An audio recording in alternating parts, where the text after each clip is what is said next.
Hello dear students, we are going to learn a new topic. Our topic for discussion is multiple allele.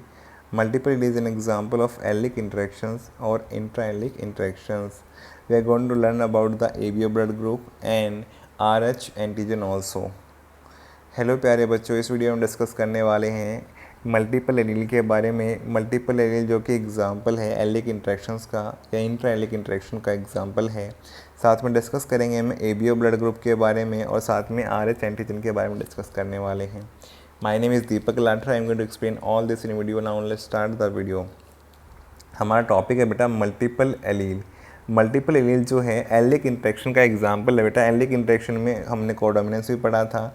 Alick interaction के example में हमने incomplete dominance भी पढ़ा था और प्लेयोट्रॉपिक gene भी पढ़ा था, जो कि यहाँ से स्टार्ट होता है बेटा। यहाँ पर एलिक इंट्रैक्शन हमने स्टार्ट किया था यहाँ से, तो एलिक इंट्रैक्शन हमारा यहाँ से शुरू हुआ था। तो इसी के एग्जांपल में इनकम्प्लीट डोमिनेंस आता है और फिर इसके बाद में हमने यहाँ पे प्लेयोट्रॉपिक पढ़ा बेटा। प्लेयोट्रॉपिक के बाद में फिर कोडोमिनेंस पढ़ा और अब हम डिस्कस करने वाले हैं बेटा मल्टीपल एलील के बारे में। देखो मल्टीपल एलील जैसे नाम है वैसे पता लग रहा है। मल्टीपल एलील किसी भी जीन की कॉमनली दो एलील मानते हैं हम, लेकिन यहाँ पे दो से ज़्यादा एलील मिल सकती हैं। इंडिविजुअल के अंदर तो उसकी दो ही मिलेंगी, लेकिन पॉपुलेशन में स्टडी करेंगे तो एक जीन की दो से ज़्यादा एलील मिली तो उसे हम क्या बोलेंगे, मल्टीपल एलील। देखो यहाँ पे बेटा जनरली एग्जाम में दोनों आते हैं, मल्टीपल एलील भी आता है, प्लेयोट्रॉपिक भी आता है। प्लेयोट्रॉपिक में इसमें डिफरेंस क्या है मैं आपको बता देता हूँ। देखो मल्टीपल एलील का मतलब क्या है, when more than two alleles are found for a character in a population is called multiple allele. अब देखो प्लेयोट्रॉपिक में क्या होता है, जीन एक होती है, एलील दो ही होती हैं उसकी बेटा, लेकिन एक जीन एक से ज़्यादा कैरेक्टर को कंट्रोल करे तो उसे क्या बोलते हैं, प्लेयोट्रॉपिक। क्या बोलते हैं उसे, प्लेयोट्रॉपिक। अगर जीन एक है एलील दो ही है उसकी, तो एक से ज़्यादा कैरेक्टर को कंट्रोल कर रही तो क्या बोलेंगे उसे हम, प्लेयोट्रॉपिक। लेकिन मल्टीपल एलील में क्या है बेटा, कैरेक्टर तो एक है और जीन भी एक है, लेकिन एलील्स दो से ज़्यादा हैं। यहाँ पे जीन एक है, एक जीन है मल्टीपल एलील में, एक ही कैरेक्टर है जिसको कंट्रोल कर रही है ये, लेकिन इसकी एलील दो से ज़्यादा है, मोर देन टू एलील है। तो एग्जाम्पल किसका बन जाएगा बेटा, मल्टीपल एलील। आपको समझ में आ गया, अब आपको इजीली आप इसको अब पहचान लेंगे। When more than two alleles are found for a character in a population is called multiple allele. अब ये पॉपुलेशन में स्टडी किया जाता है बेटा मल्टीपल एलील। इंडिविजुअल में तो कोई भी दो कॉपी मिलेंगी उसकी एलील की, एक साथ सारी नहीं मिलेंगी, क्योंकि एक ऑर्गेनिज्म में डिप्लॉयड ऑर्गेनिज्म बेटा किसी भी एलील की मैक्सिमम दो कॉपी हो सकती हैं, लेकिन पॉपुलेशन में देखने पे अलग अलग टाइप की कॉपीज़ मिलेंगी। तो वहाँ पे पॉपुलेशन स्टडी करने पे मल्टीपल एलील के बारे में हम बता सकते हैं। तो यहाँ पे इस तरह से भी आ सकता है, कौन सा इंट्रैक्शन बताओ पॉपुलेशन में स्टडी करने से पता लगेगा कौन सा बेटा मल्टीपल एलील, कौन सा मल्टीपल एलील। मल्टीपल एलील्स जो होती हैं किसी जीन की present at the same locus of homologous chromosome. आपको पता है कि बेटा होमोलोगस का मतलब क्या होता है, अगर सेम क्रोमोसोम के लोकस पे जो है सेम जीन प्रेजेंट हो, उसे क्या बोलते हैं, होमोलोगस क्रोमोसोम। और जीन को क्या बोलते हैं हम, वो सेम कॉपी आ गई तो होमोलोगस जीन हो जाएंगी, होमोलोगस पोजीशन पे प्रेजेंट है। होमो मतलब सेम, लोगस जब लोकेशन सेम हो। तो मल्टीपल एलील की बेटा बेशक तीन कॉपी हो, लेकिन किसी भी ऑर्गेनिज्म में दो ही मिलेंगी, उसकी दो कॉपी मैक्सिमम मिल सकती है, टू एंड सेम टाइप की भी हो सकती है, दो कॉपी हो तो अलग अलग भी हो सकती हैं वो से कॉपी जो मिलेंगी। तो यहाँ पे present at the same locus of homologous Chrome, इसका मतलब ये नहीं कि तीन कॉपी होगी तो तीनों एक ही ऑर्गेनिज्म में आ जाएंगी, नहीं, उसके अंदर सिर्फ होमोलोगस फॉर्म में ही मिलेंगी, दो ही कॉपी मिलेंगी मैक्सिमम, ये कहने का मतलब है। फिर नेक्स्ट है to find out number of genotype find out करना, तो हम फॉर्मूला क्या लगाते हैं नंबर जीनोटाइप के लिए, n इंटू एन प्लस 1/2। अब यहाँ पे एलील का नंबर बढ़ गया है तो नंबर ऑफ एलील है n, इसको पुट करेंगे तो आपको नंबर ऑफ जीनोटाइप पता लग जाएगा। जैसे हम एग्जांपल देखते हैं, कैरेक्टर हमारा एबीओ ब्लड ग्रुप है, एबीओ ब्लड ग्रुप में नंबर ऑफ एलील कितनी है, ये याद रखना है 3। ये कितनी है बेटा, 3। ये एग्जाम में आ भी सकता है, आपको याद रखना है। नंबर ऑफ एलील 3 है तो n का नंबर 3 है तो बेटा यहाँ पुट कर दो 3 इंटू 3 प्लस 1 4, ठीक है। तो 3 इंटू 4 डिवाइड बाई 2, 2 से 2 यहाँ कैंसिल हो गया तो कितना आ जाएगा 6। कितने जीनोटाइप आ गए बेटा, 6 आ गई। तो ये फॉर्मूला याद कर लेना है। नंबर ऑफ जीनोटाइप निकालने के लिए अगर मल्टीपल एलील के लिए पूछे कितने आ सकते हैं, बिना सॉल्व किए आप डायरेक्टली बता सकते हैं, 6 आ गई। कॉट क्लेन रैबिट के लिए 4 एलील होती हैं बेटा, 4 एलील हैं तो n का नंबर 4, 4 इंटू 5, 4 प्लस 1 जो है 5 हो जाएगा, तो ये डिवाइड बाई 2 तो 2 हो जाएगा, तो कितने आ जाएंगी 10 आ जाएंगे बेटा। नंबर जीनोटाइप कितने आ गई 10 आ गई, निकाल सकते हैं। आई कलर इन ड्रोसोफिला कितने बेटा 15 है, तो 15 इंटू 15 प्लस 1 16 और डिवाइड बाई 2 तो 8 हो जाएगा। यहाँ पे कितना आ जाएगा 120 आ जाएगा बेटा, 120 आ गया नंबर ऑफ जीनोटाइप्स। ठीक है, निकाल लो कि हमारे सिलेबस में ए बी ब्लड ग्रुप है बेटा, सिर्फ इसको याद करना जरूरी है। बाकी फॉर्मूला याद करके हाइपोथेटिकली आपसे पूछ सकता है एग्जामिनर, तो फॉर्मूला लगाने के लिए आपको याद करना पड़ेगा n इंटू एन प्लस 1/2, जो कि पहले भी लगाओगे। मान लो किसी की 2 हो बेटा, तो 2 वाली कितनी आ सकती हैं 2 इंटू 2 प्लस 1 3/2, 3 तो आई थी हमारी जब हमने किसी भी क्रॉस में पढ़ा है मैक्सिमम, चाहे वो इनकम्प्लीट डोमिनेंस हो, चाहे को डोमिनेंस हो, चाहे कंप्लीट डोमिनेंस हो, सब में कितने आई 3 आई थी मैक्सिमम एक जीन के लिए। तो ठीक है, 2 एलील के केस में तो ठीक है मैक्सिमम 3 आई थी। अब देखो यहाँ पे हम मल्टीपल एलील का एग्जांपल है एबीओ ब्लड ग्रुप, इसको हम डिस्कस करते हैं। एबीओ ब्लड ग्रुप ये हमारे सिलेबस में जो ह्यूमन बींग्स में मिलता है। एबीओ ब्लड ग्रुप की क्या है, जीन प्रेजेंट होती है, कहाँ पे होती है बेटा क्रोमोजोम 9, कहाँ पे होती है इसकी जीन क्रोमोजोम 9, जबकि सिकल सेल एनीमिया की जीन कहाँ थी बेटा क्रोमोजोम 11 के ऊपर थी, कहाँ पर थी क्रोमोजोम 11 के ऊपर, जबकि एबीओ ब्लड ग्रुप की जीन कहाँ है क्रोमोजोम 9 के ऊपर मिलती है। आपको याद रखना है कौन सी जीन से कंट्रोल है, आई जीन से। आई जीन की 2 फॉर्म है बेटा, एक ये डोमिनेंट वाली है, एक ही रिसेसिव। रिसेसिव को 2 तरह से लिख सकते हैं, या तो आईओ लिख दो या फिर रिसेसिव फॉर्म में लिख दो। तो यहाँ पे आई जीन की 2 फॉर्म हैं, ठीक है। अब इसमें आई ही की ही जो डोमिनेंट वाली है उसकी और भी फॉर्म है, इसलिए मल्टीपल लील है। कितनी फॉर्म है ऐसे, आई ए और आई बी, इसकी ये 2 फॉर्म होगी, तीसरी फॉर्म ये होगी, 3 एलील होगी बेटा इसकी। तो आई ए आई बी और आई ओ या रिसेसिव वाला आई लिखते हैं, तो ये 3 एलील की फॉर्म में मिलता है जीन आई, इसलिए इसको क्या बोलते हैं मल्टीपल एलील। अब ये कैसे है बेटा मैं आपको समझाता हूँ। देखो यहाँ पे नॉर्मली एच एंटीजन तो बनता ही बनता है अगर आई ए आई बी का इफेक्ट ना हो, लेकिन मान लो जीन आई ए यहाँ पे एक्सप्रेस कर जाए, एक्सप्रेस करेगी तो इससे क्या बनेगा N acetyl glycosyl transferase enzyme बनाएगी। कैसे बनाएगी बेटा आपको पता है, जीन जब एक्सप्रेस करती हैं तो आरएनए बनाती हैं ट्रांसक्रिप्शन करके। आरएनए से क्या बनता है बेटा प्रोटीन्स बनते हैं, और प्रोटीन्स क्या होते हैं एंजाइम का काम करते हैं। तो ये प्रोटीन या एंजाइम यहाँ पे बना होगा, और इससे ये किसको ट्रांसफर करेगा एन एसिटाइल ग्लाइकोज शुगर को जोड़ेगा, और अगर शुगर को जोड़ेगा तो ये एंटीजन का काम करेगी। आपको पता है शुगर वैसे भी कार्बोहाइड्रेट जो होते हैं सेल मेम्ब्रेन में, वो जो है बाहर रिसेप्टर्स का रिकग्निशन का काम करवाते हैं। तो इसके ऐड होने से मान लो ये वाला ट्रायंगुलर ऐड हुआ तो ये एंटीजन ए है इसका। एच एंटीजन तो इस पर था ही बेटा पहले से ही, क्या आ गया ए एंटीजन और आ गया। अब जीन भी एक्सप्रेस कर जाए तो क्या होगा बेटा, ये जीन भी एक्सप्रेस करके एमआरएनए बनाएगी, एमआरएनए से प्रोटीन बनेगा, और प्रोटीन से क्या बनेगा ट्रांसलेशन होने के बाद जो प्रोटीन बना वो एंजाइम बनेगा ग्लैक्टोसिल ट्रांसफरेज एंजाइम। किसको ट्रांसफर करेगा ग्लैक्टोज शुगर को। ये एंटीजन बी का काम करेगी बेटा, इस पर ये एंटीजन बी जो है इस तरह से ऐड हो गया, तो ये वाला एंटीजन बी है इसका। तो ये एंटीजन एच तो था ही इसके ऊपर बेटा, और बी भी ऐड हो गया, तो इसमें एडिशनल आ गया है रिकग्निशन करने के लिए इसकी। तो 2 टाइप के हो सकते हैं, एंटीजन ए आ सकता है जीन आई ए से, और आई बी से एंटीजन बी आ सकता है बेटा। ये 2 केस हो सकते हैं बी ब्लड ग्रुप में। अब देखो फिनोटाइप्स कितने बनते हैं, 4 फिनोटाइप होते हैं, A blood group, B blood group, A B blood group और ब्लड ग्रुप 4 होते हैं। जीनोटाइप कितने आए थे, क्योंकि नंबर ऑफ एलील हमारी N3 था, और यहाँ पे नंबर जीनोटाइप निकालना है तो n into n plus 1 divide by 2, तो कितना आ गया 6 आ गया। देखो 6 है बेटा, ए के लिए 2, बी के लिए 2, ए बी के लिए 1 और ओ के लिए 1। तो यहाँ पे होमोजाइगस भी हो सकता है ए के लिए, और हेट्रोजाइगस भी हो सकता है। बी के लिए होमोजाइगस भी हो सकता है, हेट्रोजाइगस भी बनाएगा। ए बी में केवल एक ही होगा, ए और बी दोनों आएंगे, तो कोडोमिनेंस का एग्जाम्पल भी है बेटा ये वाला ए बी ब्लड ग्रुप, तभी ये दोनों बनेंगे। और ओ में कोई भी नहीं आएगा तो एच एंटीजन बनेगा, ए और बी कोई भी नहीं आएगा तो आईओ लिख सकते हैं, या इसको हम रिसेसिव की फॉर्म में लिख सकते हैं, तो भी सही है, कोई दिक्कत नहीं है। अब देखो बेटा ए ब्लड ग्रुप के 2 जीनोटाइप हो सकते हैं, एंटीजन कौन सा बनाएगा ए एंटीजन, जैसा कि हमने यहाँ पे देखा था। अगर जीन आई एक्सप्रेस होती है तो कौन सा बनता है ए एंटीजन बेटा, तो ए बन गया एंटीजन। लेकिन एंटीबॉडी किसके लिए बनाएगा बी ब्लड ग्रुप। ए वाला है पर्सन ए ब्लड ग्रुप तो ले सकता है, लेकिन बी ब्लड ग्रुप को नहीं ले पाएगा, क्योंकि उसके पास क्या है बी के एंटीबॉडीज़ हैं, बी ब्लड ग्रुप के खिलाफ एंटीबॉडीज़ हैं। ऐसे बी ब्लड ग्रुप वाला देखो बेटा होमोजाइगस भी हो सकता है, हेट्रोजाइगस भी हो सकता है।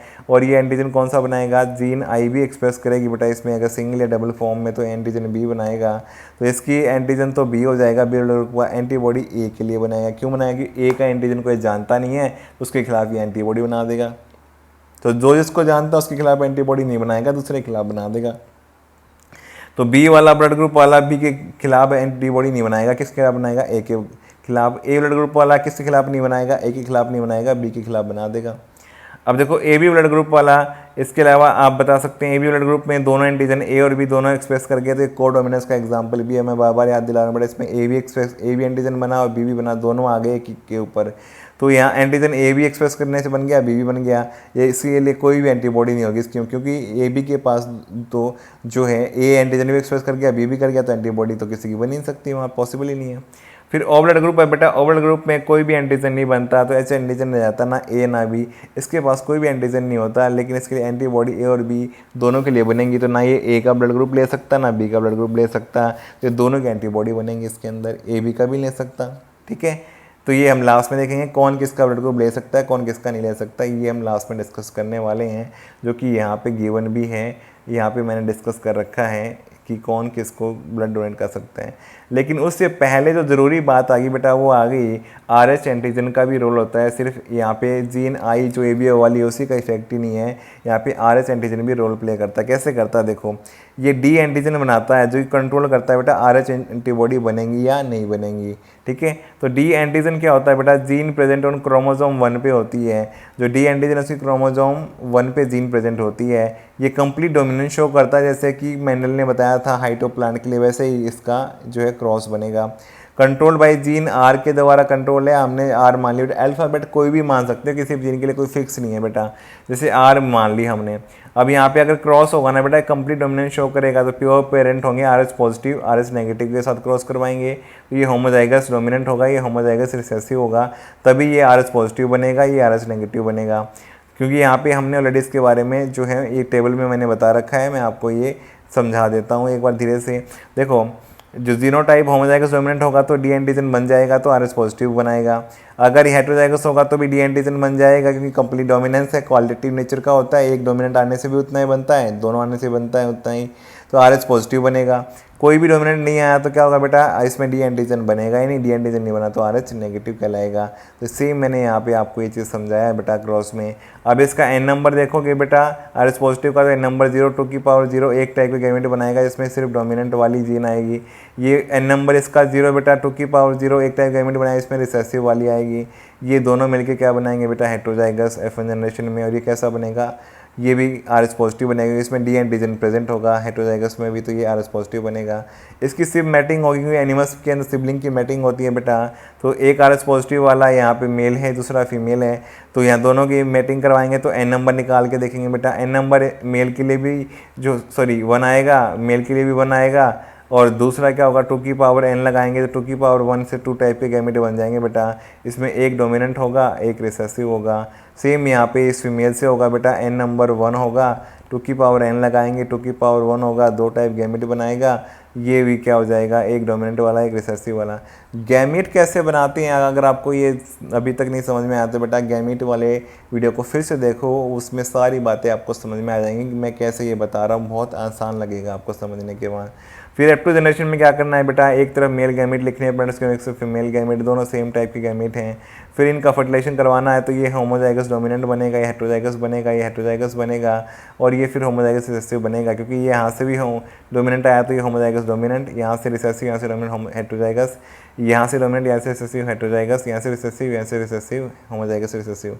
ये RH पॉजिटिव बनेगा कि बेटा होमोजाइगस डोमिनेंट, ये भी RH पॉजिटिव बनेगा, ये भी RH पॉजिटिव, ये RH नेगेटिव बनेगा, कोई भी इसमें नहीं आएगा D एंटीजन। फिनोटाइप बेटा 2 टाइप के आएंगे, जैसे कि नॉर्मली मेंडल ने बताया कंप्लीट डोमिनेंस में, वैसे ही है, एक RH पॉजिटिव डोमिनेंट वाला, RH नेगेटिव रिसेसिव वाला 3:1 के रेशो में आएगा, तो सेम रेशो आ गया। प्रोबेबिलिटी भी 3/4 डोमिनेंट के लिए, रिसेसिव के लिए 1/4। तो वहाँ पे टॉल बोला था डोमिनेंट को हमने हाइट के लिए, यहाँ पे RH पॉजिटिव बोल रहे हैं RH के लिए, वहाँ पे डॉर्फ बोला था हाइट के लिए, यहाँ पे RH नेगेटिव बोल रहे हैं RH के लिए, बस सेम है, रिजल्ट सेम आएंगे, 3:1 के रेशो में आएंगे। फिर जीनोटाइपिक रेशो भी सेम आ रहा है, देखो बेटा यहाँ पे जीनोटाइपिक रेशो में homozygous dominant, heterozygous, homozygous recessive आ रहा है, तो यहाँ पे देखो रेशो हमारा 1:1 सेम आ गया बेटा, जो कंप्लीट डोमिनेंस में आया था मेंडल वाले क्रॉस में। प्रोबेबिलिटी 1/4 आ गई होमोजाइगस डोमिनेंट की, हेटेरोजाइगस की 2/4 आ गई, होमोजाइगस रिसेसिव की 1/4 आ गई। तो यहाँ पे बेटा इसका भी इसी तरह से हम निकाल सकते हैं, हम ब्लड ग्रुप भी बता सकते हैं किसी भी ऑफस्प्रिंग में कैसा आएगा, और RH का प्रेजेंसी बता सकते हैं। तो दोनों को मिलाकर क्वेश्चन एग्जाम में आ सकता है, जहाँ पे आपको इस बेसिस पे आंसर करना पड़ेगी, RH पॉजिटिव आएगा या RH नेगेटिव, तो ये दोनों इनहेरिटेंस आपको याद रखना है। अब देखो मुझे उम्मीद है कि दोनों चीज़ें आपको समझ में आ गई होंगी। जीन आई भी समझ में आ गई होगी जो भी ब्लड ग्रुप को कंट्रोल कर रही है, और साथ में आपको यहाँ पे ये समझ में आ गया होगा आर एच एंटीजन जो कि डी एंटीजन बनने से आर एच पॉजिटिव बनेगा, नेगेटिव बनेगा, ये आपको समझ में आ चुका होगा। अब देखो इसमें क्या पॉइंट दिया हुआ है यहाँ पे, कौन किसको जो है ब्लड डोनेट कर सकता है। ये ओ ब्लड ग्रुप वाला पर्सन है, ओ ब्लड ग्रुप वाले के पास कोई भी एंटीजन नहीं होता तो किसी को दे सकता है, ये बी को भी दे सकता है बेटा, ये ए को भी दे सकता है और ये ए बी को दे सकता है। जबकि ए ब्लड ग्रुप वाला बेटा क्या है, ये केवल किसको दे पाएगा, एक तो ए बी को दे पाएगा, एक खुद को दे पाएगा सिर्फ, क्योंकि इसके पास ए एंटीजन है तो ए बी के पास भी है तो ये भी ले सकता है इसका। बी वाला भी क्या करेगा बेटा, ए बी को दे सकता है क्योंकि बी एंटीजन होता है बी के पास में, और ये वाला बी को दे सकता है, लेकिन किसको नहीं देगा, ना तो ये ए को दे पाएगा बी वाला और ना ओ को दे पाएगा बेटा। अब ए बी वाला सबसे ले तो सकता है बेटा, लेकिन दे किसको सकता है, सिर्फ ए बी वाले को दे सकता है। तो यहाँ पे यूनिवर्सल डोनर क्या होगा, ओ, ठीक है, ओ ब्लड ग्रुप। लेकिन आर एच के बेसिस पे कैसा होगा, पॉजिटिव या नेगेटिव, ये क्वेश्चन बनता है बेटा। फिर यूनिवर्सल एक्सेप्टर कौन सा है, ए बी, जो सबसे ले सकता है, लेकिन ये कैसा होगा, पॉजिटिव या नेगेटिव। देखो मैं समझाता हूँ पॉजिटिव नेगेटिव का। पॉजिटिव वाला पर्सन पॉजिटिव से ले सकता है, कोई दिक्कत नहीं है। पॉजिटिव वाला पर्सन नेगेटिव से भी ले सकता है, लेकिन प्रॉब्लम क्या होती है, नेगेटिव वाला पर्सन पॉजिटिव वाले से नहीं ले सकता, ये पॉसिबल नहीं है। नेगेटिव वाला आर एच के लिए नेगेटिव वाले से तो ले सकता है। प्रॉब्लम कहाँ आ गई बेटा, आर एच पॉजिटिव को दे सकता है, आर एच नेगेटिव से भी ले सकता है, आर एच पॉजिटिव से भी ले सकता है, लेकिन आर एच नेगेटिव सिर्फ आर एच नेगेटिव से ले सकता है, आर एच पॉजिटिव से नहीं ले सकता। वहाँ पे एंटीबॉडी बनना शुरू हो जाएंगी। तो यूनिवर्सल एक्सेप्टर कौन है बेटा, ए बी पॉजिटिव से बी से ले सकता है, वो नेगेटिव वाले से भी ले सकता है, पॉजिटिव वाले से भी ले सकता है। यूनिवर्सल डोनर क्या होगा, ओ नेगेटिव बेटा, जो सबको दे सकता है। ओ पॉजिटिव होगा तो यूनिवर्सल डोनर में उसके केसेस कम हो जाएंगे और कम को दे पाएगा, सिर्फ पॉजिटिव वाले ए को दे पाएगा, पॉजिटिव वाले ए बी को दे पाएगा, पॉजिटिव वाले बी को दे पाएगा। जबकि ओ नेगेटिव सबको दे सकता है। यूनिवर्सल डोनर कौन सा है बेटा, ओ नेगेटिव। यूनिवर्सल एक्सेप्टर कौन सा है, ए बी पॉजिटिव। आपको ये याद रखना है। तो कौन की ट्रांसफ्यूजन में किसको ब्लड डोनेट कर सकता है ब्लड ग्रुप, ये भी आपको याद रखना है। फिर मैं आपको फिर से रिकॉर्ड करवा देता हूँ। Phenotype A B blood group में कितने बनते हैं, 4। जीनोटाइप कितने बनते हैं बेटा, 6। तो रेशो अगर निकाला जाए तो क्या होगा, फिनोटाइप्स और जीनोटाइप का 4:6, तो क्या हो जाएगा 2:3 का रेशो। ये इस तरह क्वेश्चन भी आ सकते हैं बेटा। यहाँ पे कितने जीनोटाइप बने, 6 क्यों बने, क्योंकि एलील 3 थी, तो 3×4 डिवाइड बाई 2 n×n+1/2 फॉर्मूला लगा, तो ये ए के लिए 2 जीनोटाइप बनते हैं, बी के लिए 2 बनते हैं, ए बी के लिए 1 होता है, ओ के लिए 1 होता है। यही क्वेश्चन मैं सॉल्व करवाऊंगा आपको। क्वेश्चन कैसे सॉल्व करेंगे, इसमें बहुत आसान क्वेश्चन आते हैं, बहुत जल्दी सॉल्व हो जाएंगे आपको। तो फिनोटाइप्स का नंबर कितना है, 4। जीनोटाइप का नंबर कितना है, 6। मुझे उम्मीद है आपको सारी बातें समझ में आ गई होंगी। फिर इसके क्वेश्चन हम सॉल्व करने वाले हैं, उन क्वेश्चन को आप आराम से कर पाएंगे। अगर वीडियो आपको पसंद आया तो वीडियो को लाइक करो, कमेंट करो, चैनल पे नए चैनल को सब्सक्राइब करो, अपने फ्रेंड्स के साथ शेयर करो। Thank you for watching the video.